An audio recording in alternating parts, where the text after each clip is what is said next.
இன்றைக்கி ஆடி வெள்ளிக்கிழமைங்க. ஆடி வெள்ளிக்கிழமைன்னாவே அம்மனுக்கு ரொம்ப உகந்த மாதம். ஆடி மாதமே அம்மனுக்கு உகந்த மாதம்.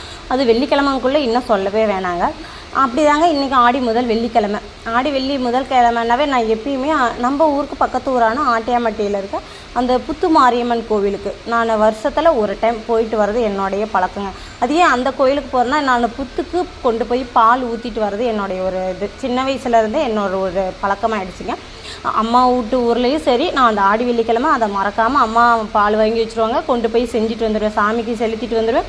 அதேமாரி நான் கல்யாணம் ஆகி வந்ததுலேருந்து சரி, இங்கேயும் வந்துட்டு நானும் எங்கள் வீட்டுக்காரை கூட்டிகிட்டு போய் அந்த சாமி வருஷத்தில் ஒரு டைம் தரிசனம் பண்ணாமல் இருக்கிறது இல்லைங்க. அந்த புத்து கோயிலுக்கு நான் போயிட்டு வந்துடுவேங்க. அப்படி போயிட்டு நான் பால் வாங்கி கொடுத்துட்டு சாமியை சிறப்பாக தரிசனம் முடிச்சுட்டு அங்கேயே பார்த்தீங்கன்னா ஆட்டியாம்பட்டினாவே எட்டுப்பட்டி மாரியம்மன் கோயில் தாங்க ரொம்ப ஃபேமஸ்ஸு. அது தெரியாதவங்க யாரும் இருக்க வாய்ப்பில்லை. அப்படியே அங்கே போய் அந்த சாமியும் சிறப்பாக நல்லா தரிசனம் முடிச்சேங்க. ஏன்னா இப்போ அதுக்கு அந்த சாமிக்கு இப்போ கம்பம் போட போகிறாங்க, மாரியம்மன் பண்டிகை போட போகிறாங்க. ஆடி 14ஆம் தேதின்ட்டு அங்கே நோட்டீஸ் போர்டில் எழுதியிருந்தது.